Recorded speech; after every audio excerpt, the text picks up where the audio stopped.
नमस्कार। YouTube channel maths era and civil engineering by RP. Vyas से मैं RP. Vyas diploma first year second semester के उन सभी स्टूडेंट्स का हार्दिक स्वागत करता हूं जिनको अप्लाइड मैकेनिक सब्जेक्ट कोड 2005 की तैयारी करनी है।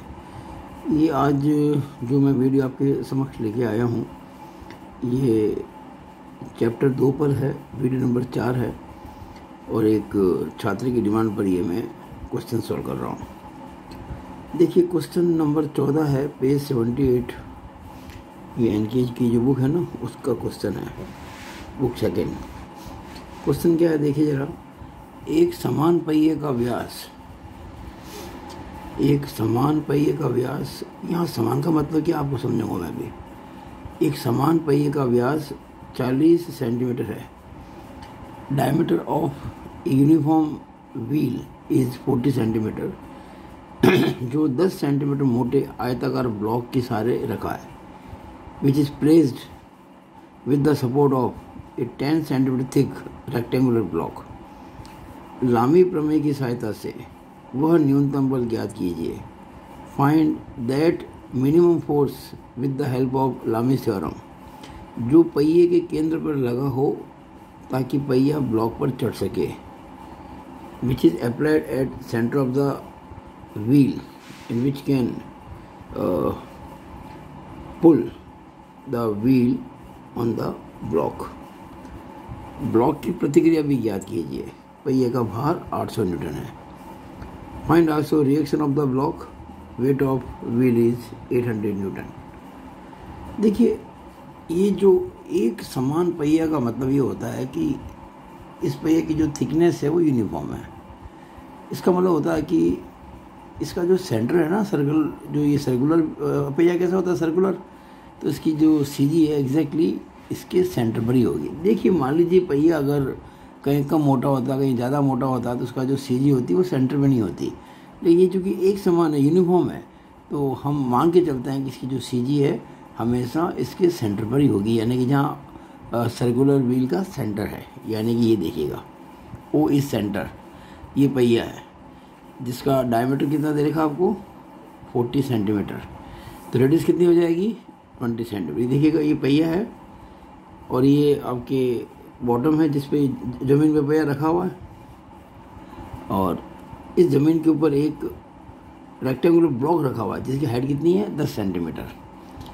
अब इस पहिए को इस ब्लॉक पर चढ़ाना है तो हमें मिनिमम फोर्स कितना लगाना पड़ेगा, पी मिनिमम, ये पता करना है। पहला क्वेश्चन तो ये है। और दूसरा है कि ये जो पहिया जब इस ब्लॉक पे चढ़ेगा तो ब्लॉक पे रिएक्शन क्या होगी, प्रतिक्रिया क्या होगी, ये भी हमको ज्ञात करना है। तो ये क्वेश्चन मैं आपको पूरा समझाऊँ उसके पहले कुछ खास बातें समझा देता हूँ ताकि आपको समझ में आ जाए। देखिएगा जैसे ये कोई ब्लॉक, ये कोई आपके पहिया है, ये ज़मीन है और ये कोई ब्लॉक है। अब क्या करेंगे, ये पहिया का सेंटर है, यहाँ व्हील का वेट ऐड करेगा, जो वेट इसका है, चलो इसमें दे रखा आपको 800 न्यूटन। अब क्या करें, ये जो है ना ये जो आपका सपोर्ट है रेक्टेंगुलर, इसको इसके सेंटर से मिला दो ऐसे।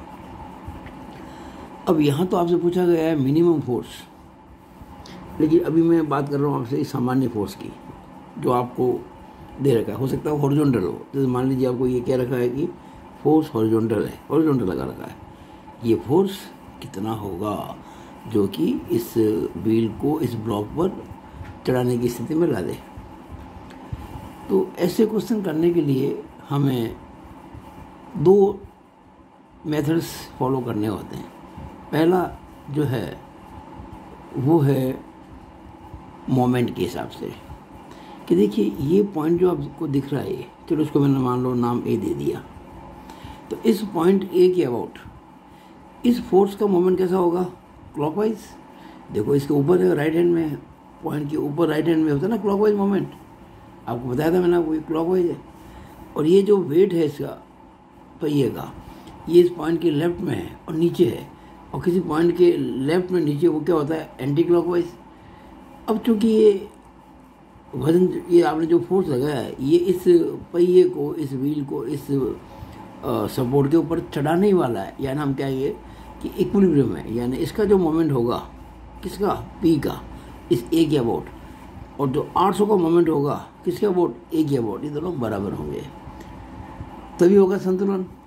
तो मोमेंट कैसे निकालते हैं कि भाई ये पी है ना जो निकालना आपको, अब ए पे मोमेंट लेंगे क्योंकि इस पॉइंट के अबाउट ये पहिया ऊपर चढ़ रहा है, तो जिस पॉइंट के अबाउट मोशन हो रहा है पॉइंट ए ही है। तो मोमेंट कैसे निकालते हैं, जिस पॉइंट पे मोशन हो, जिस पॉइंट पे रिवॉल्विंग हो, घूर्णन हो, रोटेशन हो, उस पॉइंट से डालेंगे परपेंडिकुलर फोर्स की लाइन पर। तो ये देखिए हो गया परपेंडिकुलर, हो गया। और इधर ये 800 का है ना, तो ये हो गया परपेंडिकुलर। मान लीजिए इसको मैंने ए एम कह दिया, इसको मैंने ए एन कह दिया, तो हम क्या कहेंगे कि पी इंटू ए एम बराबर 800 इंटू ए एन। ये क्लॉकवाइज मोमेंट जो है, क्लॉकवाइज मोमेंट, ये इस एंटी क्लॉकवाइज मोमेंट के बराबर होगा फॉर इक्विलिब्रियम, और उससे आपको पी मिल जाएगा। और ये पी वो फोर्स है जो इस पहिए को इस ब्लॉक पर चढ़ाने ही वाला है। अभी चढ़ाया नहीं है, बैलेंस है, लेकिन थोड़ा सा फोर्स ज़्यादा करते चढ़ जाएगा। ये सिंपलेस्ट क्वेश्चन होता है। अब आपको जो डिस्टेंस निकालनी होती है कैसे निकालते हैं मैं आपको तरीका बताता हूँ। जैसे मान लीजिए आपको डायमीटर दे रखा है, जैसे इसी क्वेश्चन के अंदर आपको डायमीटर दे रखा है सर्कल का 40 सेंटीमीटर, तो रेडियस कितना हो जाएगा 20, यानी यहाँ से लेकर यहाँ तक ये कितना हो जाएगा 20, ये 20 हो जाएगा, ये 20 हो गया ना ये वाला। और ये आपको दे रखा 10 ब्लॉक की, तो इसका ये भी 10 हो गया। अगर ये 10 है, ये 20 है, तो ये 10 हुआ कि नहीं हुआ, बिल्कुल हो गया। और ये आपका 20 है, ये रेडियस है, ये राइट एंगल है। अब आपको जो डिस्टेंस निकालनी है, पहले तो निकालनी है आपको ए एम। एम तो बहुत आसान है, ये एम कैसे निकालेंगे, हम कह सकते हैं एम, इसको मैं अगर मान लो ओ मान लूँ, तो क्या जो ए एम है वो ओ एन नहीं है, और ओ एन तो 10 है, क्योंकि 20 में से 10 गया 10, ये हो गया ये क्लियर। इसी तरह से आपको ए एन निकालना है, ए एन ये वाला कैसे निकालेंगे, ये देखो राइट एंगल ट्रायंगल है, समकोण त्रिभुज है, लगा दो कौन सी थ्योरम, पाइथागोरस। तो हम क्या कहेंगे, इसको अगर मैं एक्स मान लूँ कुछ समय के लिए, तो एक्स स्क्वायर प्लस 10 स्क्वायर बराबर 20 स्क्वायर। एक्चुअली मैं अभी वो सवाल नहीं कर रहा हूँ जो मैंने लिखा हुआ है, अभी मैं सिंपल सवाल समझा रहा हूँ आपको, और ये कुछ बातें समझाऊंगा तब आपको जाके ये सवाल समझ में आएगा जो आपको मुझे कराना है। ये सिंपलेस्ट क्वेश्चन है। अब मान लीजिए हमने कहा कि ये ब्लॉक है, और इस बार आपको जो फोर्स निकालना है वो इंक्लाइंड है पी, और इंक्लिनेशन आपको दे रखा है विद हॉरिजॉन्टल, मान लो थीटा दे रखा है। ये तो उसका वेट है ब्लॉक का, उसका पहिए का, और इसको इसे मिला देंगे पहले की तरह। अब देखो ध्यान से, पहले तो क्या ये लाइन हॉरिजॉन्टल थी, क्या फोर्स था हॉरिजॉन्टल, और ये वर्टिकल थी। ये तो अभी भी वर्टिकल ही है, पर ये इंक्लाइंड फोर्स है ना, इसके दो कंपोनेंट लेंगे। एक तो ये लेंगे, अगर ये पी और ये थीटा दिए, क्या हो जाएगा पी कॉस थीटा, और ये हो जाएगा पी साइन थीटा। अब आप पी को भूल जाओ। अब हमारे पास में 3 मोमेंट हैं, एक तो पी कॉस थीटा का, एक पी साइन थीटा का, और एक 800 का। इस पॉइंट के अबाउट ये वाला पॉइंट, पी का मोमेंट क्या था क्लॉकवाइज, तो इन दोनों के मोमेंट भी क्लॉकवाइज ही होंगे। देखो ये है ना, ये इस पॉइंट के ऊपर है और राइट हैंड में है, तो क्लॉकवाइज हो गया। ये इस पॉइंट के लेफ्ट में है और ऊपर है, ये भी क्लॉकवाइज हो गया। ये दोनों मोमेंट क्लॉकवाइज होंगे।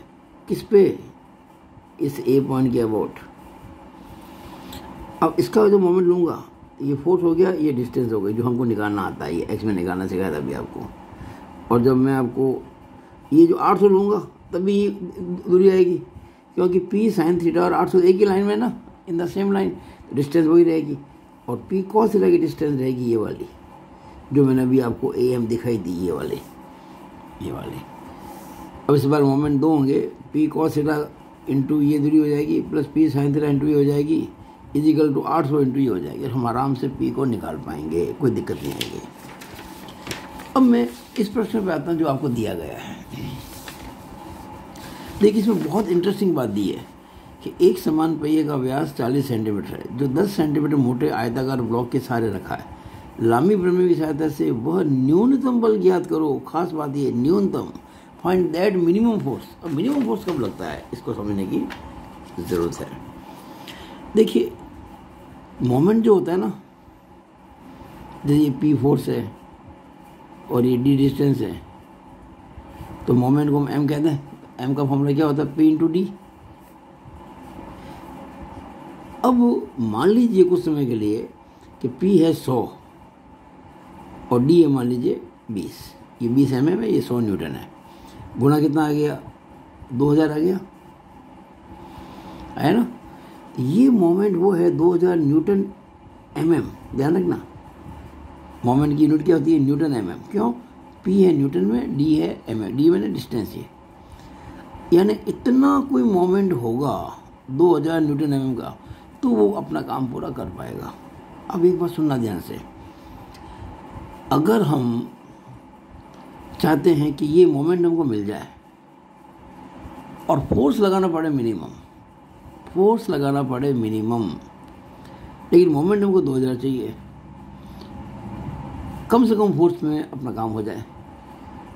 हमें ये पता है कि मोमेंट 2000 चाहिए, अगर फोर्स को मैं घटाऊंगा, कम करूंगा, तो डिस्टेंस को बढ़ाना पड़ेगा ताकि गुणा 2000 ही आए।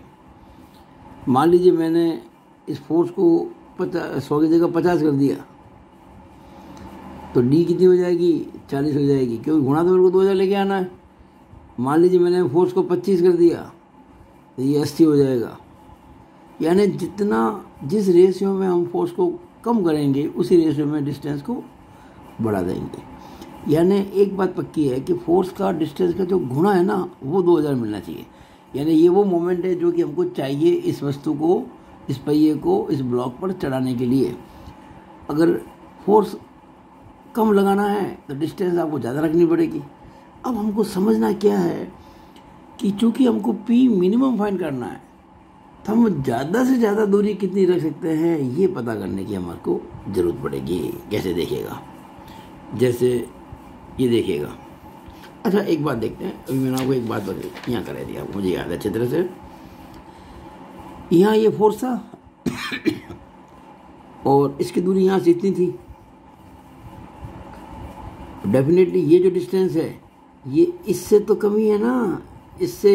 ये तो राइट एंगल ट्राइंगल है ना, it is a right angle triangle, समकोण त्रिभुज है। इसका ये कर्ण है, हाइपोटेन्यूस है, ये परपेंडिकुलर, ये बेस है, तो हाइपोटेन्यूस यानी कर्ण सबसे बड़ा होता ही है, तो दूरी कम है। अब यहाँ देखिए जरा, यहाँ पर इसमें देखिए आप, इसमें ये फोर्स है और यहाँ पे चलो अलग से बनाता हूँ मैं आपके लिए।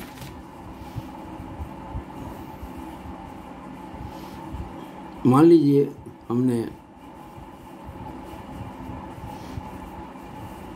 ये फोर्स लगाया, अब क्या होगा, हमें इस पे डालना पड़ेगा परपेंडिकुलर, ये डाला था।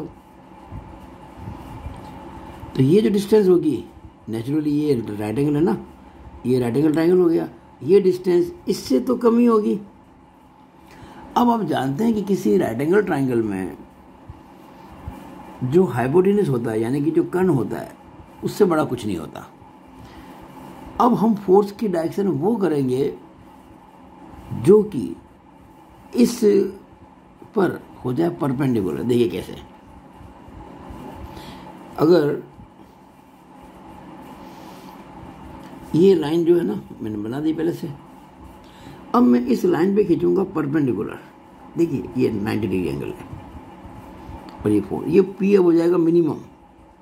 क्यों, अभी समझाता हूँ। जब मैं इस पॉइंट के अबाउट इसका मोमेंट लूँगा, तो मोमेंट कैसे लेते हैं, फोर्स इंटू डिस्टेंस। तो फोर्स तो ये है, और डिस्टेंस कौन सी होती है? परपेंडिकुलर, और ये डिस्टेंस परपेंडिकुलर ही है और इससे बड़ी दूरी कभी हो नहीं सकती, क्योंकि जब हमने ये वाला फोर्स लिया था और हमने इस पर डाला था परपेंडिकुलर, डिस्टेंस ही आई थी जो कि इससे यानी कि रेडियस ऑफ द सर्कल से कम थी। जब हमने फोर्स लगाया था हॉरिजॉन्टल तो डिस्टेंस और भी कम आई थी। अब फोर्स ऐसे लगाया हमने, ये जो है ना रेडियस इस पे राइट एंगल पे लगाया है, तो इस समय दूरी ये रेडियस ही बन जाएगी, क्योंकि आपने ये राइट एंगल लिया है ना, तो मोमेंट होता है फोर्स इंटू परपेंडिकुलर डिस्टेंस, बल इंटू लंबवत दूरी। बल ये है, दूरी ये है, और इससे बड़ी दूरी कोई हो नहीं सकती क्योंकि फोर्स आपने यहाँ पे लगाया। जब ये दूरी सबसे बड़ी हो गई तो ये फोर्स सबसे छोटा हो जाएगा, यानी P will be P minimum. तो आपको एक बात लिखनी पड़ेगी इस प्रश्न में कि पहिए के केंद्र पर जो बल लगाया हमने वो न्यूनतम तब होगा जब उस बल का जो कोण हो त्रिज्या के साथ में समकोण हो, when angle with that force is right angle to the radius. तो ये बातें आपको मैंने समझानी ज़रूरी थी। यानी ये जो फोर्स लगाया आपने, ये वाला देखिए, ये जो फोर्स लगाया आपने, ये जो रेडियस है ना, इस साथ में राइट एंगल पे लगाया है, तभी ये होगा मिनिमम फोर्स। तो फोर्स मिनिमम तब होगा जब ये एंगल 90 डिग्री होगा। अब देखिए बहुत आसान चीज़ हो गई। अब ये देखिए ब्लॉक है एक जो आपको दे रखा है, बाधा जैसे कह सकते हैं अपन। इस बाधा के ऊपर चढ़ना इस पहिए को, बाधा की या ब्लॉक की हाइट कितनी है? 10 सेंटीमीटर। तो ये भी 10 हो जाएगा। ये पूरा कितना था? 20, क्योंकि ये इसे था ना, इसका डायमीटर कितना था? 40, रेडियस 20, तो 20 में से 10 गया थी, 10 बच गया, और ये रेडियस है 20। अब देखिएगा ध्यान से, जब ये पहिया, ये व्हील, ये जो बाधा है या जो ब्लॉक है, इस पर जब चढ़ेगा, इस पर जब यूँ चढ़ेगा, ऊपर चढ़ेगा, तो इस ए पॉइंट पर दबाव आएगा। ए पॉइंट पर अगर ए पॉइंट कमज़ोर हो गया तो टूट जाएगा, तो ये चढ़ ही नहीं पाएगा। जैसे कोई कीचड़ में गाड़ी फंस जाए और एक अपन पत्थर लगा के उस गाड़ी को निकालना चाहते हैं, पत्थर ही कमज़ोर हो तो गाड़ी कैसे निकलेगी? तो ये पत्थर है, मजबूत होना चाहिए।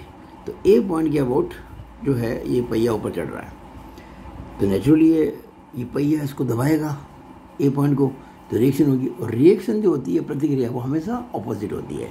यार अगर ये पहिया इसको दबाता है नीचे, तो रिएक्शन होगी ऊपर, जो है दिखाई है आर रिएक्शन। ये रिएक्शन है किसकी? जब ये पहिया इस ए पॉइंट के अबाउट ऊपर चढ़ने वाला है, दबाएगा ए को, तो ए इसको रिएक्शन करेगा, इसको प्रतिक्रिया देगा।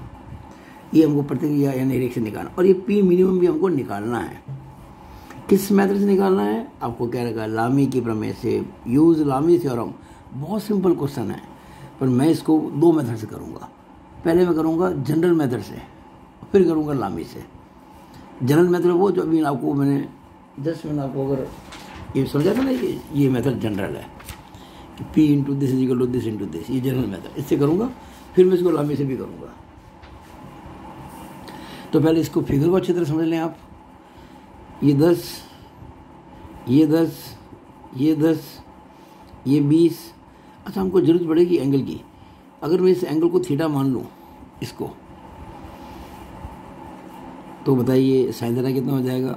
लंब बटा कर्ण, perpendicular upon hypotenuse. What is perpendicular? 10। What is hypotenuse? 20।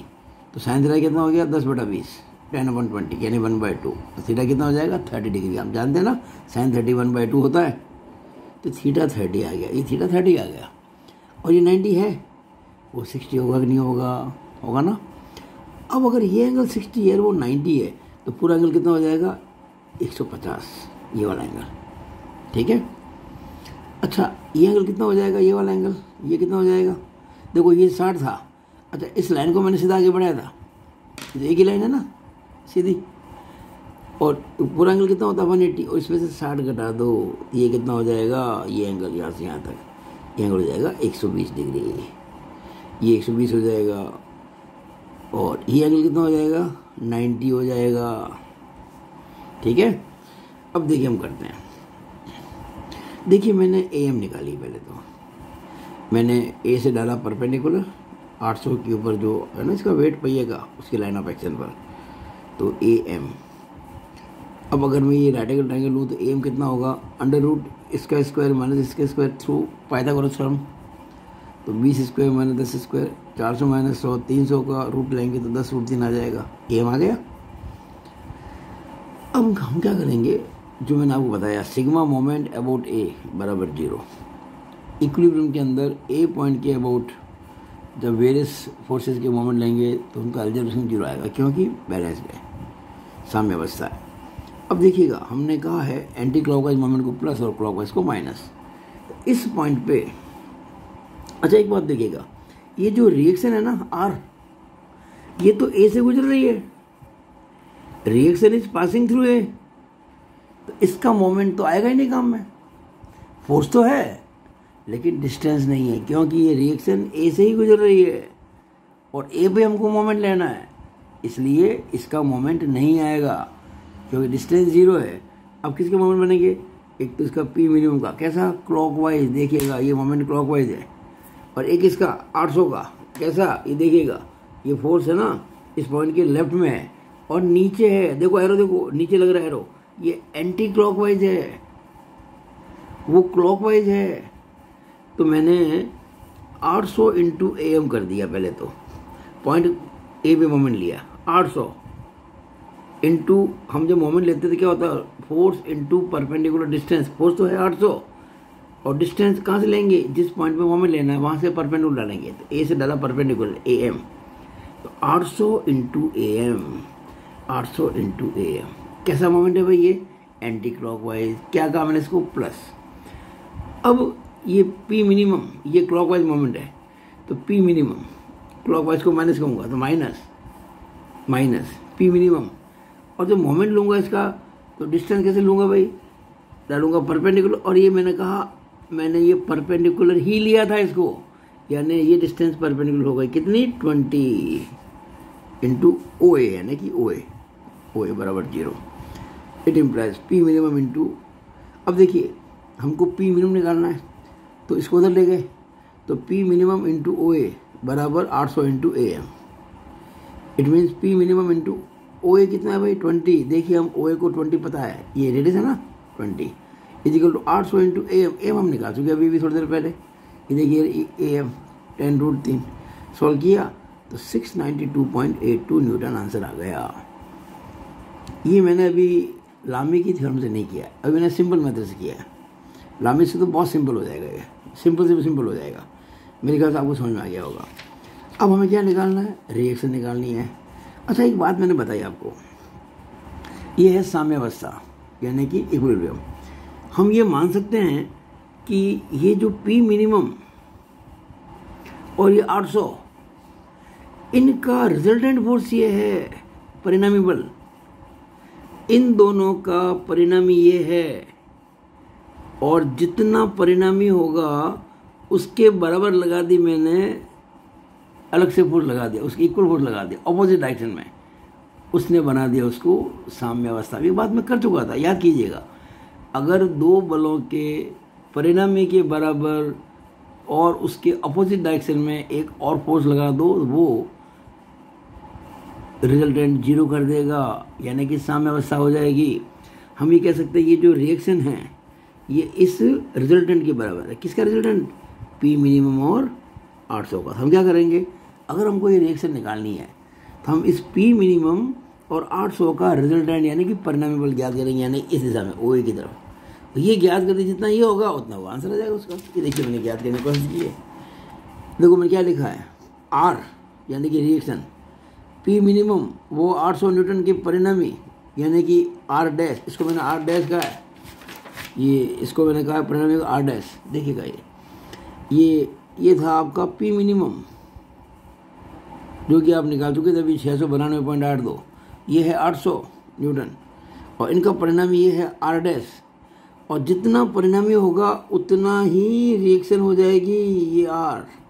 तो हमें केवल क्या करना है कि इन दो का परिणामी ज्ञात करना है, कर लो ज्ञात, आर डैश बराबर, अब देखिए क्या फॉर्मूला है, रिजल्ट निकालने का, किसी बिंदु पर दो बल कार्य करते हैं तो √p² plus q² plus 2pq cos alpha. √p² मतलब 692.82 का स्क्वायर प्लस q² यानी कि 800 का स्क्वायर प्लस 2 × p × q और cos अल्फा, अल्फा मतलब ये एंगल 150। ये मैं आपको भी समझा चुका था थोड़ी देर पहले। ये 90 और 60 150 हो जाएगा। कुछ नहीं, बस बहुत सिंपल सा हो गया। अब इसको आप जानते हैं कि cos 150 की वैल्यू -√3/2 आएगी। सब वैल्यू निकाल दी और सोल्व किया तो R' आ गया आपका 400 न्यूटन। R' का मतलब इस P मिनिमम और 800 का रिजल्टेंट परिणामी नीचे की तरफ, तो वो जो रिएक्शन होगी ऊपर इस परिणामी के ऑपोजिट और बराबर। तो R आ गया। R जो R यानी रिएक्शन बराबर दिस R' इक्वल 400 हमारा आंसर आ गया। देखिए हमें कितना करना पड़ा, इतना ज़्यादा काम करना पड़ा। अब इसी चीज़ को हमने बहुत मामूली से जगह में कर दिया लामी की थ्योरम से। अब देखो लामी की थ्योरम से ये सवाल को अगर सॉल्व करना है आपको लामी की प्रमेय से, तो आपको ये एंगल तो निकालने पड़ेंगे जो आपको मैं समझा चुका हूँ। 90, 150, 120।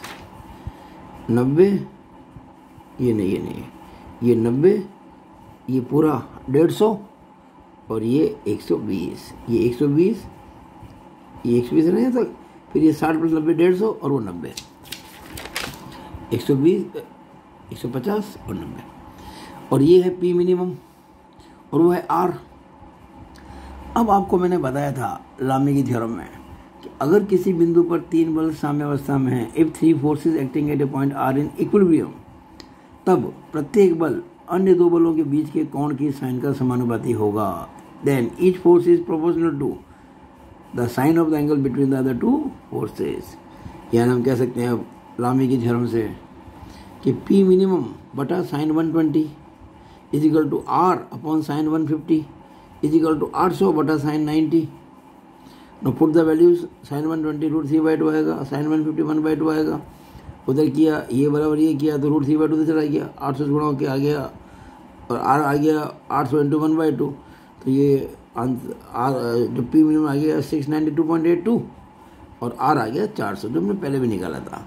तो मुझे पूरी आशा है कि आपको ये वीडियो अच्छा लगा होगा, सारी बातें आपको समझ में आ गई होगी।